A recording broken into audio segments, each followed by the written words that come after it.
I want to say a few things about what has been happening in this country in the last few days, about the arrest of Natasha, stand-up comedian, and she has been arrested for making certain comments about Lord Buddha, and she has been arrested under the ICCPR Section 3. Now, if you look at Section 3 of ICCPR, it talks about causing communal disharmony and waging war. So I don't know how a stand-up comedian could have contributed to any of these aspects. So on the face of the arrest, as a lawyer I can say that this is an illegal arrest.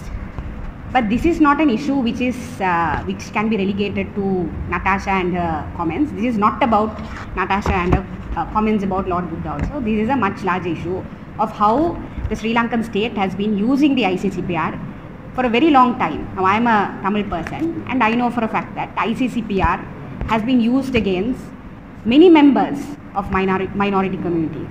My friend and colleague Dilshan Mohammed was arrested soon after the Easter Sunday attacks for trying to protect the state, trying to protect the people of Sri Lanka from this very attack, and he was arrested under the ICCPR Act. We remember Ramzi Rasik, who was arrested under the ICCPR, Shaktika, who was arrested under the ICCPR. These are people who spoke, who exercised their freedom of expression, and someone in the entire state got offended, and the state used them as scapegoats to distract the Sri Lankan population from real crisis, from economic crisis, from racial tensions which is going on, fueling racial tensions which is going on, and so on. So this is what the state has been doing.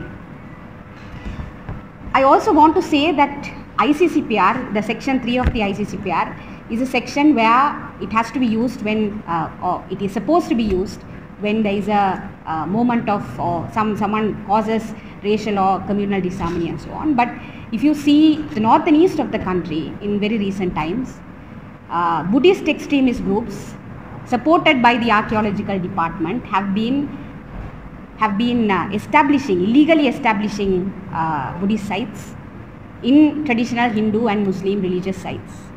But no one has been arrested under the ICCPR. There has been communal disharmony caused there also, communal tensions being caused there also, but no one has been arrested under the ICCPR. The same with the Digana riots. A Buddhist monk instigated violence against an entire Muslim community, but no one was arrested under the ICCPR. So it's very obvious that the ICCPR Section 3 is not used for any purpose other than to distract population. And right now the Ranil Rajapaksa government has plenty of reasons to distract us. Now they are trying to bring in labour law reforms. They are trying to bring in the Anti-Terror Act. And people are voicing opposition against these things, against labour law reform, against economic conditions, against the fact that they are illegally privatizing state assets. So people are voicing against it. And obviously, Ranil Rajapaksa government wants to distract us from the real economic issues. So they once again use the ICCPR Section 3 as a weapon to cause distraction, to cause racial and religious tensions. And then we have forgotten the real issue which is that for decades our political and business elite have exploited us, have cheated us, and have gotten away with it by using racial tensions. So, and one last thing, I don't know if Hero News is here, but I'm very perplexed because yesterday or day before yesterday, Hero News published an article where they're saying, okay, Natasha has done this, and now this is the other person who is also causing racial and religious tension or something of that sort. So I just want to ask the media, the mainstream media, with so many media is gathered here. So I want to ask, has it become your job to become the agents of the state, to identify traitors? Who are these traitors who have to be arrested under the ICCPR? There are things which, whatever may be our differences, right, left, whatever may be our differences, there are things which certain institutions should stick together. For instance, when labour law reforms are brought in, unions stick together and fight to protect workers. That's what we do. So when freedom of expression is under threat and attack, mainstream media should stand together. They should not become the agents of the state, identify traitors, this person is saying something wrong, go and arrest him. That is not the job of the media, particularly the mainstream media. So I urge media institutions like Hero. We know there is a history of mainstream media acting irresponsibly. For instance, we know what happened to Dr. Shafi.